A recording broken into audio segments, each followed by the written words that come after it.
Halo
adik-adik. Halo adik-adik. Kali ini kita ketemu lagi ya.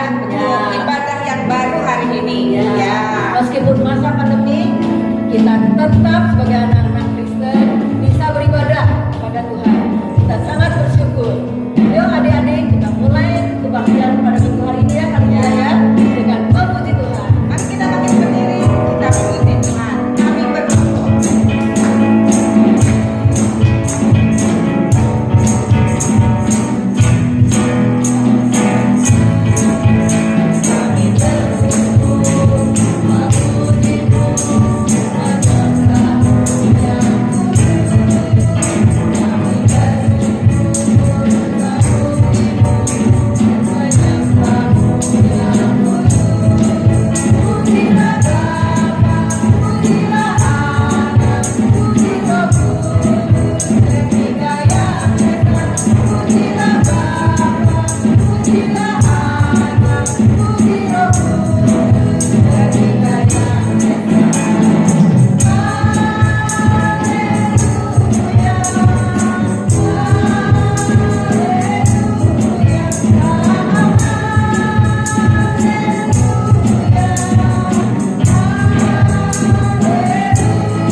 Selama seminggu ini Luar biasa baik Tuhan kita, baik sekali.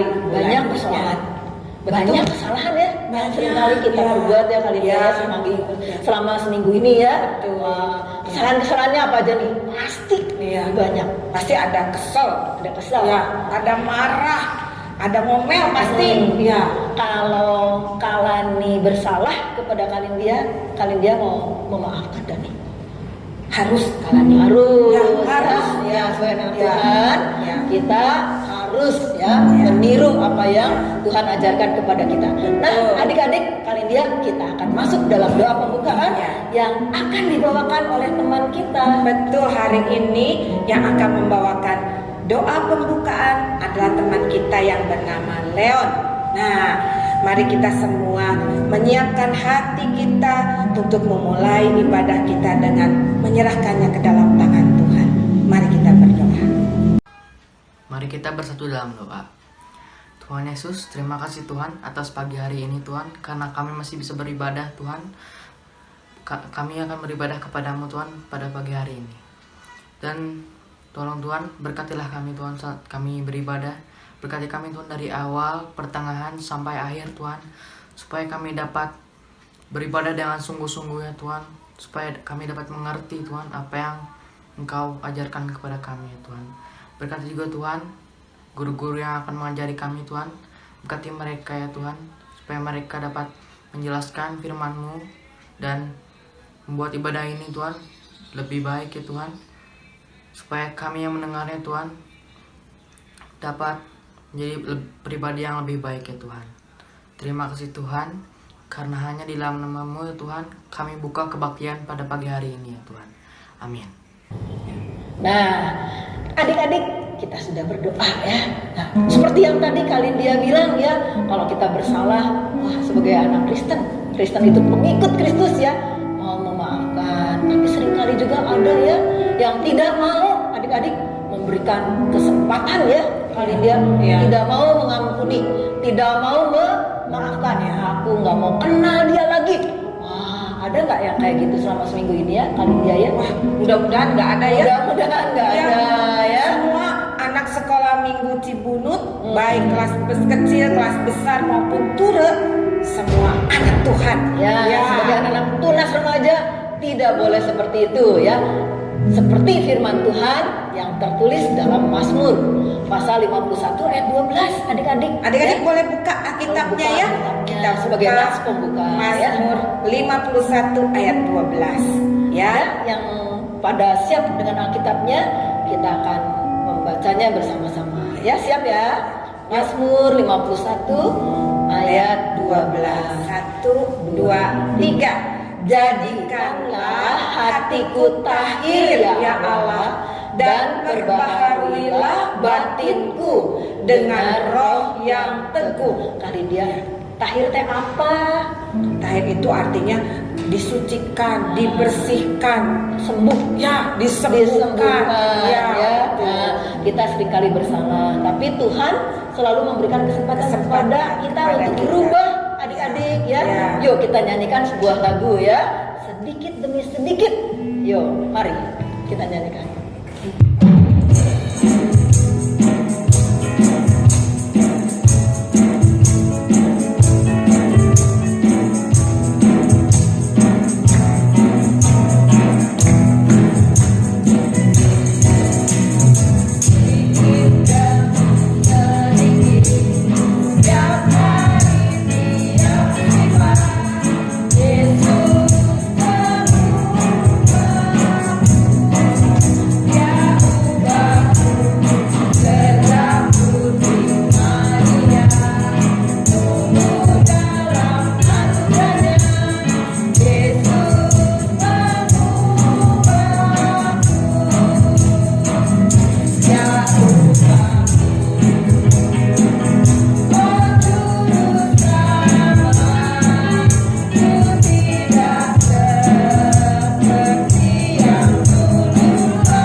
langsung Ya, nggak bisa. berubah ya kalian dia ya. Mungkin Tetapi nggak kita- satu hari satu sifat, Bisa tapi juga bisa seminggu, satu bulan, satu satu tahun ya. ya.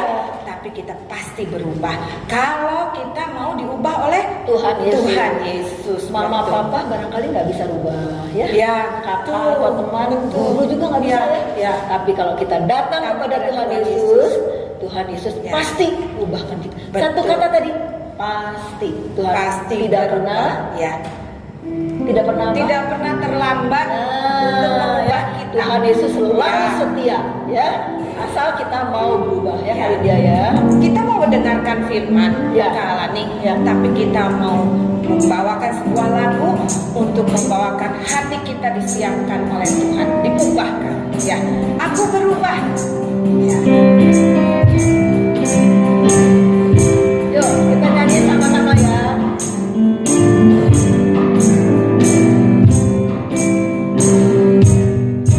Aku berubah,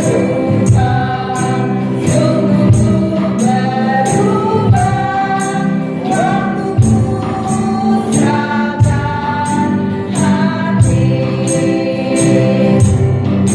Aku berubah, sungguh berubah, waktuku serahkan semua.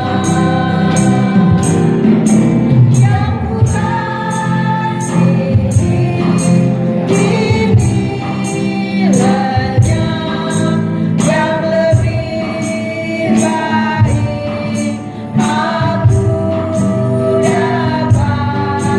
Aku berubah, sungguh berubah, waktuku serahkan semua.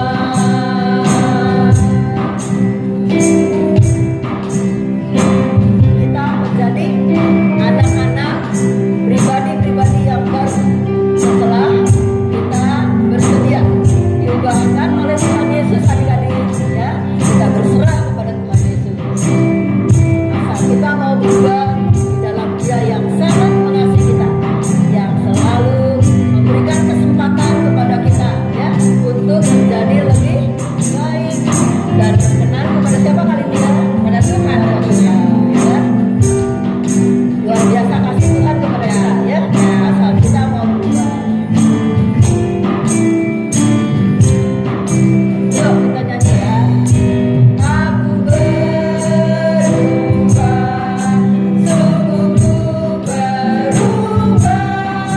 waktuku serahkan hati. Aku berubah, sungguh berubah, waktuku serahkan semua. Yang ku kasih kini lenyap, yang lebih baik aku dapat. Aku berubah, sungguh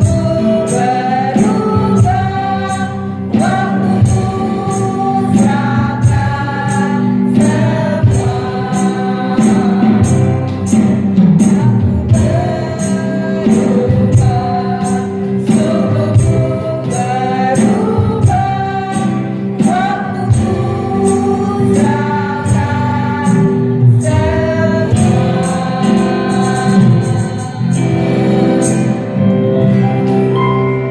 Nah, adik-adik, kita siap menerima firman Tuhan ya, yang akan disampaikan oleh Kak Isabella. Isabella Ya. ya.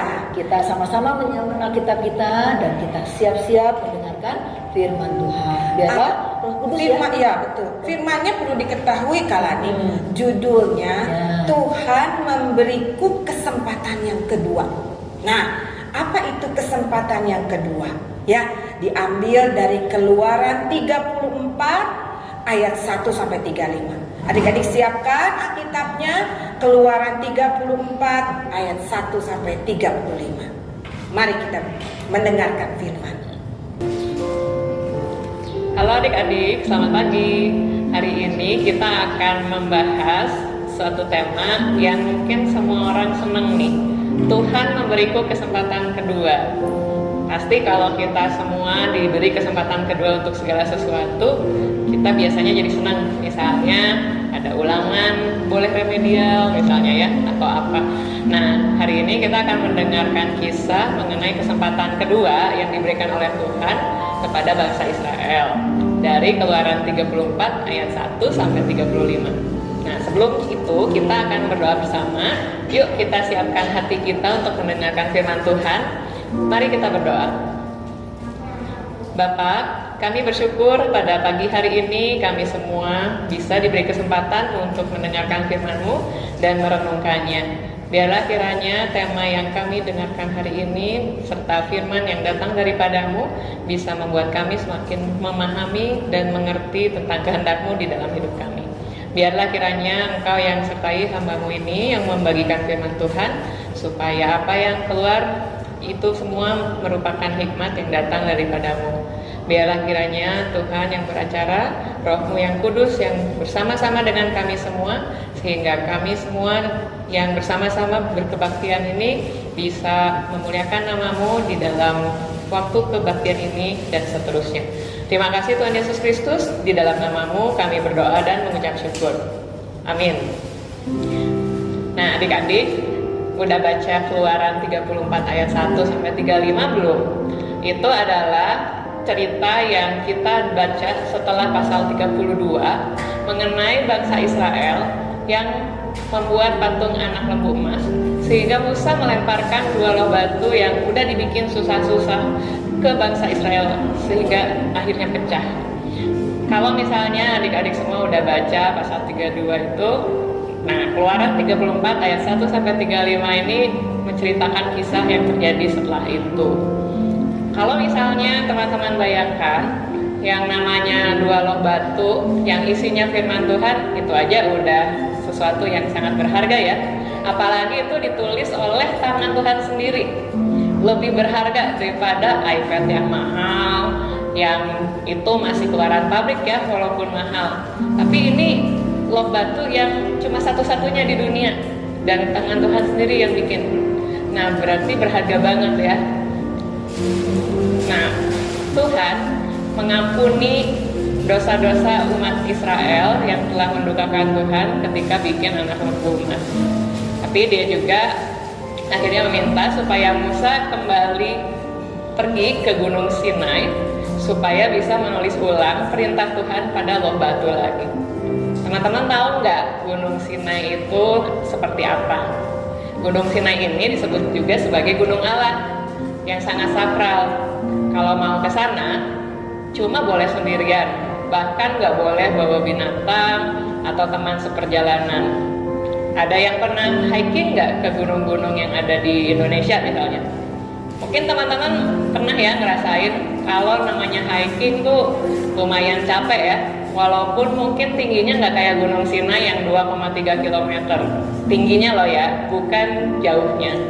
Nah, kalau misalnya di gunung yang biasa-biasa aja bikin capek, apalagi ini gunungnya udah tinggi, kemudian suhunya ekstrim, bisa panas banget, bisa dingin banget. Setelah itu sendirian juga, nggak ada temen, dan ditambah juga dengan puasa 40 hari 40 malam. Bayangkan ya betapa sulitnya perjalanan itu, dan dibutuhkan pengendalian diri yang tinggi nih dari Musa ketika berjalan menuju Gunung Sinai. Untuk menghadap siapa? Bukan untuk main, buat seseruan, tapi menghadap Tuhan yang sangat mulia, sangat suci. Dan kalau zaman dulu orang-orang tuh sebenarnya nggak berani untuk berhadapan langsung dengan Tuhan ya. Nah, kalau teman-teman semua baca dari Keluaran 34 itu, teman-teman bisa lihat ya progres atau perjalanan dari awalnya Musa menuju ke Gunung Sinai, kemudian akhirnya Tuhan juga menceritakan dirinya ya sebagai Tuhan yang adil, yang penuh kasih, setia, Tapi Tuhan juga bilang di Keluaran 34 ayat 7b bahwa Tuhan pun tetap mengingat keadilan. Ya, jadi kalau misalnya memang harus dihukum, ya dihukum nih orang-orang gitu ya. Jadi cintanya ada, tapi adilnya juga tetap ada. Tapi di situ ada juga komunikasi atau diskusi yang dilakukan oleh Musa dan Tuhan. Jadi tuh Musa juga nanya gitu ya, ada nggak belas kasih buat orang Israel dan seterusnya. Dan kalau teman-teman baca dari keseluruhan ayat di situ, kita bisa lihat bahwa ada diskusi ya, ada ngobrol-ngobrol. Dan Tuhan juga membukakan banyak hal kepada Musa, apa aja sih yang diharapkan Tuhan buat hidup orang Israel. Nah, kalau misalnya kita lihat di dalam kehidupan bangsa Israel dan kehidupan kita juga, kita bisa lihat ya, Tuhan menyertai kita bahkan pada saat kita harus menjalani akibat atau konsekuensi atau hukuman dari kesalahan kita, asalkan kita tetap taat pada Tuhan ketika kita menghadapi hal-hal tersebut. Contohnya nih ya, misalnya teman-teman mungkin pernah dengar ya, kalau ada narapidana yang sudah bertobat, biasanya ketika dia kembali ke masyarakat suka banyak yang masih takut, banyak yang masih nggak percaya. Pada saat dia berbuat baik, orang curiga gitu ya. Itu konsekuensi dari masalah-masalah yang pernah dia lakukan dari masa lalunya. Nah, atau misalnya kita sebagai anak-anak, ada kenakalan-kenakalan masa kecil yang mungkin sering kita lakukan. Misalnya aja dulu nyuri mangga. Wah, itu kenakalan anak kecil yang paling sering diomongin gitu ya. Walaupun mungkin nggak semuanya nyuri mangga waktu kecil. Tapi bisa aja kayak misalnya kita pernah bohong gitu ya. Oh, ada barang nggak boleh beli lagi nih sama mama papa karena barangnya belum rusak, misalnya baju, sendal, sepatu. Terus karena kita pengen punya, terus taunya disumputin atau dirusak-rusak dikit gitu ya biar dapat pengganti. Ini sebenarnya kisah nyata kakak nih. Nah, mungkin adik-adik juga dulu pernah punya kenakalan-kenakalan anak kecil yang dilakukan gitu ya. Tapi kalau misalnya kita punya orang tua yang ngasih kita, tentu kita akan tetap dikasihi walaupun kita bandel. Nah, walaupun demikian, orang tua kita juga pasti akan mengingatkan kita bahwa apa yang kita lakukan itu salah gitu. Dan ada juga hal-hal yang menjadi akibat gara-gara kenakalan kita itu. Misalnya aja pas kita udah makin gede, wah ternyata mama papa masih inget nih kenakalan saya yang dulu gitu ya. Terus kita jadi nggak enak hati dan seterusnya. Demikian juga kalau kita melakukan kesalahan-kesalahan ya, Tuhan mengampuni, Tuhan mengasihi, tapi jangan lupa bahwa kasihnya itu jangan disia-siakan. Jadi ketika kita sudah bertobat atau kembali berbuat baik dan tidak melakukan hal itu, ya kita juga harus tetap ingat gitu ya, bahwa kalaupun suatu kali kita mendapatkan masalah gara-gara hal yang dulu pernah kita lakukan, ya tahan-tahan diri aja. Karena percayalah bahwa Tuhan sebenarnya sudah mengampuni sih ya. Tapi kita juga harus tetap sadar bahwa yang namanya kesalahan tetap kesalahan, baik di hadapan Tuhan atau orang yang ngasih kita. Adik-adik, yang namanya dosa kalau di hadapan Tuhan tetap dosa. Dosa itu bukan cuma sekedar noda seperti ibaratnya di baju kita atau di noda-noda di kertas dan sebagainya, tapi bisa kita ibaratkan sebagai luka yang harus disembuhkan. Kenapa? Karena ketika kita berbuat dosa, sebenarnya kita melukai hati Tuhan dan melukai diri kita sendiri yang adalah ciptaan Allah, yang harusnya punya citra Allah juga. Ketika kita pernah terluka, misalnya nabrak pohon gitu ya, naik sepeda, tabrak, terus terluka. Kalau misalnya lukanya kecil, mungkin pakai betadine juga cukup ya. Tapi kadang-kadang ada juga nih, kita terluka gara-gara kecelakaan besar, harus dijahit. Atau kalau misalnya lukanya nggak ditutup cepet-cepet, mungkin dia bisa bernanah atau bikin lukanya makin parah dan seterusnya. Nah, itu ibaratnya dampak dari dosa. Ketika kita membiarkan dosa begitu saja, kita cuekin, kita nggak ngubah gaya hidup kita hanya sekedar berharap bahwa oke, Tuhan sudah ampunin saya nih, saya udah dikasih kesempatan kedua, oke, terus kita jalan biasa-biasa aja. Kita tidak membuat dosa, luka-luka kita tertutup lagi. Itu sebenarnya mirip ya, seperti yang kita membiarkan luka itu bernanah, ibaratnya seperti itu.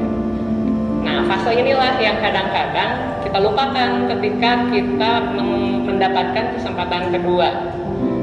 Ketika kita misalnya mendapatkan kondisi bahwa wah ternyata setelah tobat, setelah berbuat baik, kok saya jadi nggak nyaman ya hidupnya, kok saya habis nggak bohong jadi nggak dapet barang yang saya inginkan ya dari orang tua, misalnya seperti itu ya. Itu kadang-kadang hal yang bikin kita merasa putus asa dan ingin kembali ke masa lalu, di mana kita belum dapat kesempatan kedua dari Tuhan.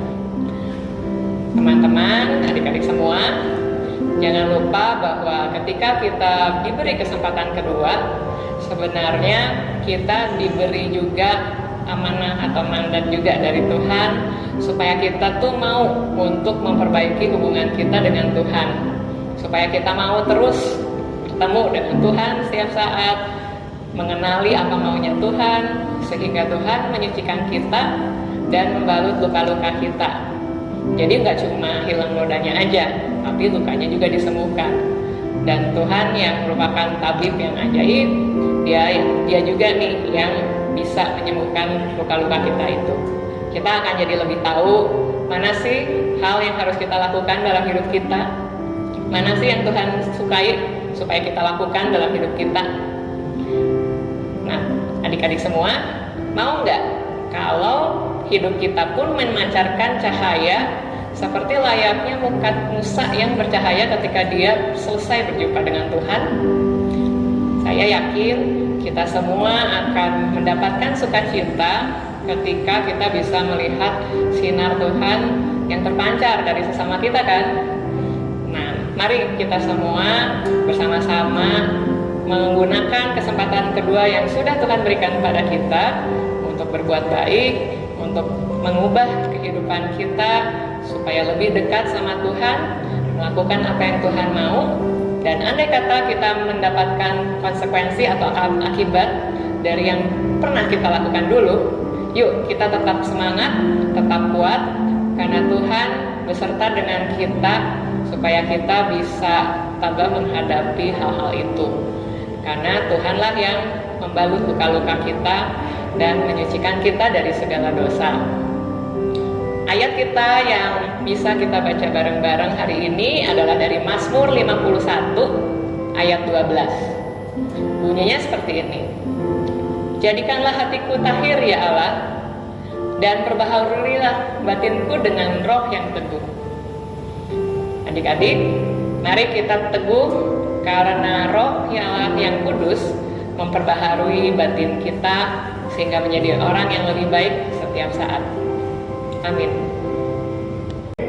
Nah, adik-adik, kita semua telah mendengarkan firman Tuhan ya, di mana dalam firman Tuhan tadi ya, kita mendengarkan, menyimak baik-baik bahwa Tuhan Yesus memberikan kepada kita kesempatan kedua.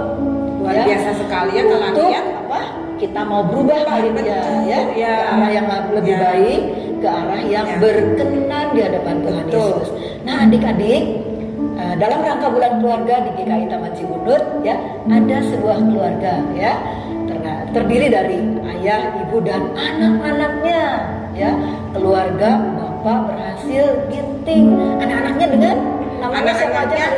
Nathan, Leonel, lalu Gavin, dan satu lagi Marvel. Wah, ya. Hebat sekali mereka mempersiapkan sebuah lagu untuk dipersembahkan.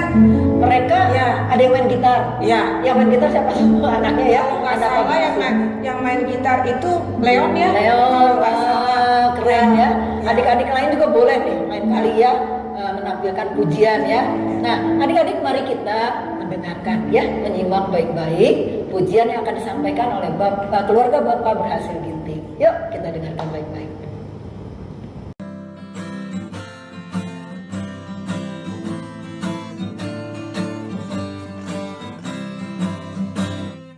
Kami puji dengan riang Dikau Allah yang besar, bagai bunga terima siang, hati kami pun mekar. Kabut dosa dan derita, kebimbangan tak lenyap, sumber suka yang abadi, di sinarmu menyerah.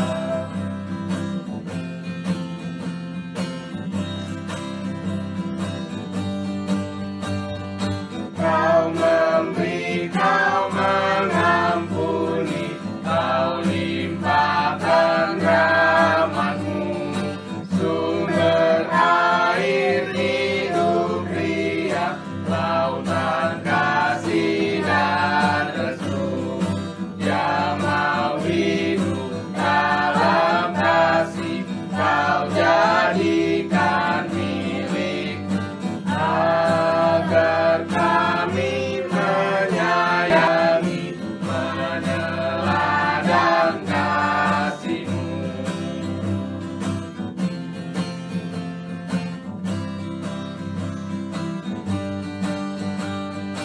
Semuanya yang Kau cipta memantulkan sinar-Mu, para malaikat surya naikkan puji bagi-Mu, padang hutan dan samudra, bukit gunung dan lembah, warga satwa bergembira, ngajak kami pun serta.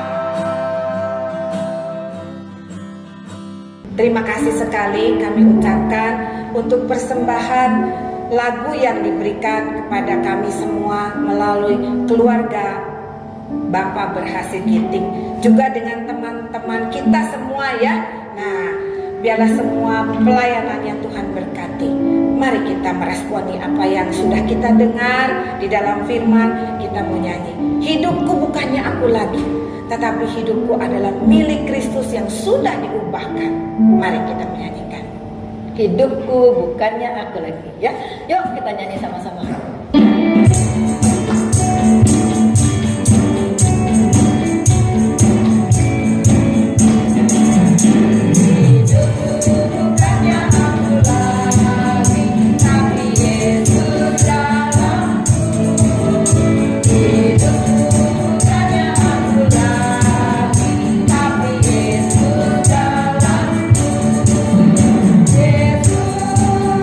Yesus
adik-adik, hidupku bukannya aku lagi ya. Nah, tetapi Yesus yang hidup dalamku ya. Nah, sebagai anak-anak Tuhan, kita juga mau memberikan persembahan kepada Tuhan. Kata Tuhan, bukan hanya uang kita, waktu kita, talenta yang Tuhan berikan kepada kita yang kita persembahkan, tetapi kehidupan kita ya kali dia ya. Betul, seluruh hidup kita. Di dalam kitab apa Roma ya?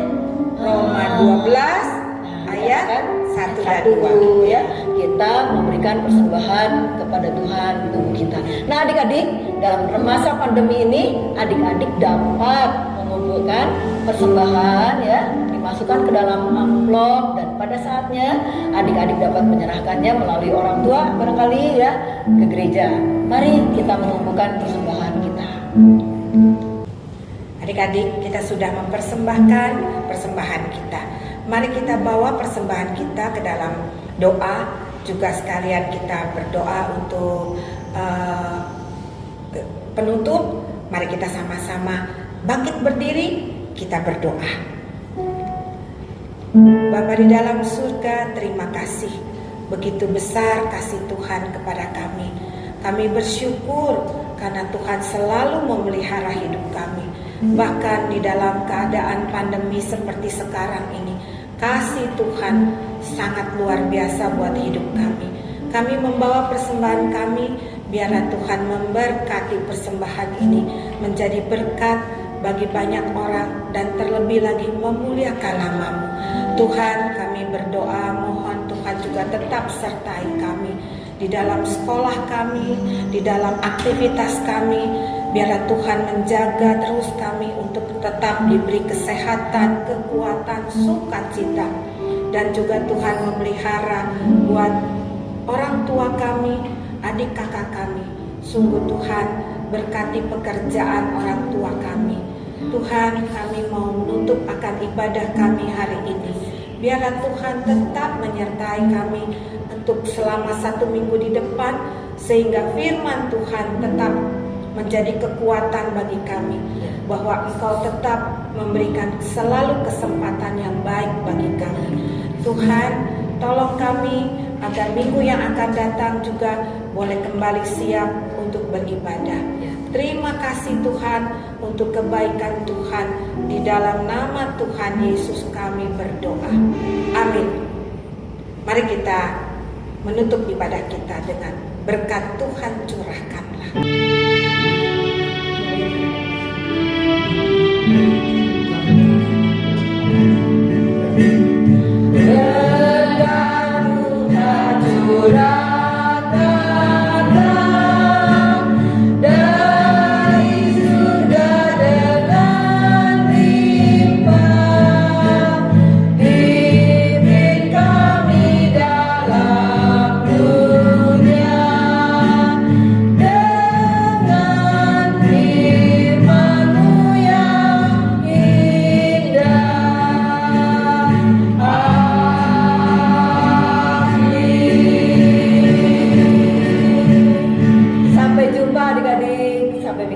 Tuhan memberkati adik-adik semua.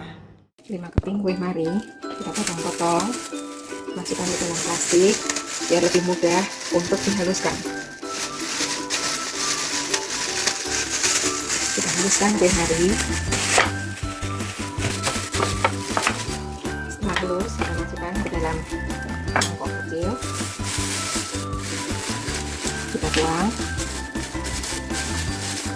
Kita tambahkan susu kental manis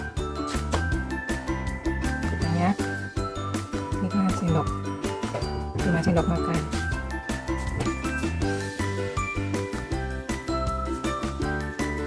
Ya, kita coba dulu.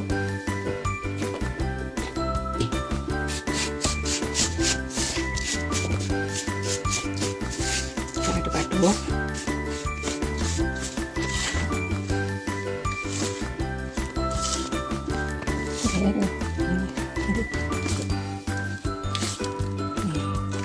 Sudah kita aduk sampai rata.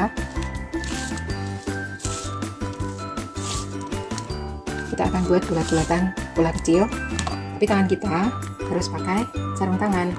Nah, kita pakai sarung tangan, boleh sarung tangan yang bentuknya seperti ini boleh yang bentuknya karet, seadanya di rumah. Ataupun kalau terpaksa, boleh juga menggunakan kantong plastik supaya bersih ketika membulatkan kue ini. Kita siapkan meses.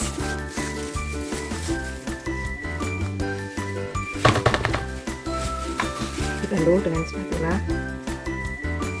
Kalau terlalu lembek, boleh ditambahin kue marinya ya. Kalau nggak bisa dibulatin, tambah kue marinya. Ini dibulatkan, kita gulingkan ke meses.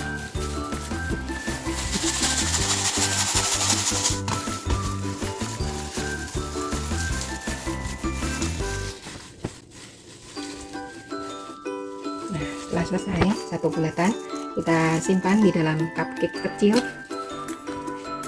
Nanti kita setelah selesai semua, kita akan simpan dulu di dalam kulkas biar kuenya jadi keras.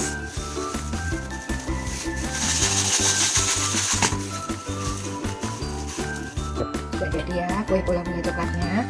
Kalian bisa masukin ke kulkas. Setelah agak keras, kalian baru bisa dimakan. Kalau masih lembek, dimakannya kurang enak.